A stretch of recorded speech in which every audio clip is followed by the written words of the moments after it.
Welcome to star beauty Tamil channel. இப்போ next கிளாஸில் நம்ம வந்து பார்த்திங்கன்னா ப்ளீச் பற்றி உங்களுக்கு சொல்கிறேன்னு சொல்லியிருந்தேன். ப்ளீச் பற்றின கிளாஸ் தான் இன்றைக்கி பார்க்க போகிறோம். ப்ளீச்சில் வந்து ஹெர்பல் ப்ளீச், கெமிக்கல் ப்ளீச்னு 2 இருக்குது. இதில் கெமிக்கல் ப்ளீச் நம்ம வந்து அதிகமாக கை காலுக்கு மட்டும்தான் யூஸ் பண்ணுவோம். ஹெர்பல் ப்ளீச் தான் ஃபேஸ்க்கு யூஸ் பண்ணுவோம். ஹெர்பல் ப்ளீச்சில் இன்றைக்கி நம்ம பார்க்க போகிறது ஆக்சிக்ளோர் ப்ளீச் தான் பண்ண போகிறோம். இன்றைக்கி பண்ண போகிறது நம்மளோட ஸ்டூடெண்ட் தான் பண்ண போகிறாங்க. பண்ணிக்கிறது நம்ம ஸ்டூடெண்ட் தான் படிக்க போகிறாங்க. இவங்க பேர் பிரேமலதா. இவங்க தான் இன்றைக்கி நமக்கு மாடலாக உட்காந்துருக்காங்க. ஃபஸ்ட்டு ப்ளைன் வாட்டர் வச்சு அவங்க ஃபேஸில் இருக்க மேக்கப்லாம் ரிமூவ் பண்ணிக்கோங்க. ஃபஸ்ட்டு ஒரு இன்ஸ்டண்ட்டாக ஒரு ஃபேர்னஸ் வேணும் அப்படின்னு நினச்சிங்கன்னா ஃபஸ்ட்டு நீங்கள் ப்ளீச்சை வந்து தேர்வு பண்ணலாம். ப்ளீச் பண்ணும்போது என்னாங்கன்னா உங்களோட ஃபேஸில் இருக்க டர்ன்லாம் ரிமூவ் ஆகி உங்களோட ஃபேஸ் வந்து நல்லா கிளியர் ஆயிரும். ப்ளீச் பண்ணிவிட்டு ஃபேஷியல் பண்ணும்போது இன்னும் எஃபெக்ட் நல்லாவே இருக்கும் உங்களுக்கு.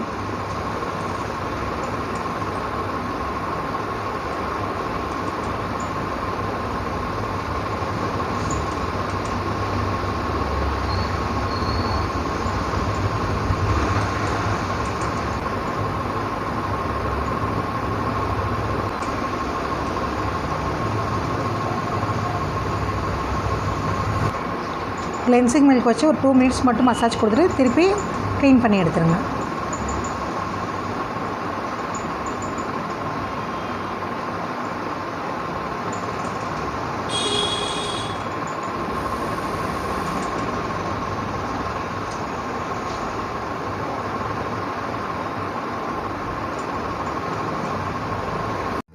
கிளென்சிங் மில்க் போட்டு அவங்களோட ஃபேஸை க்ளீன் பண்ணி தொடச்சி எடுத்தாச்சு.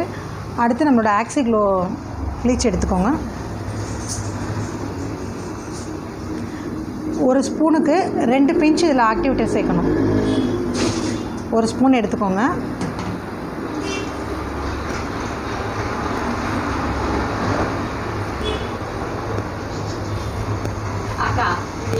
இப்போ உங்களுக்கு ப்ளீச் அப்ளை பண்ணியாச்சு. ஒரு 1/4 மணி நேரம் கழித்து க்ளீன் பண்ணி எடுத்தால் போதும். ப்ளீச் பண்ணதுக்கப்புறம் நீங்கள் என்னெல்லாம் பண்ணக்கூடாது அப்படின்றதுலாம் இருக்கு இல்லையா, அதெல்லாம் நெக்ஸ்ட் வீடியோவில் பார்ப்போம். நெக்ஸ்ட் வீடியோ நீங்கள் தெரிஞ்சுக்கணுன்னா இந்த சேனலுக்கு சப்ஸ்கிரைப் பண்ணிக்கோங்க, லைக் பண்ணுங்கள், ஷேர் பண்ணுங்கள். நன்றி.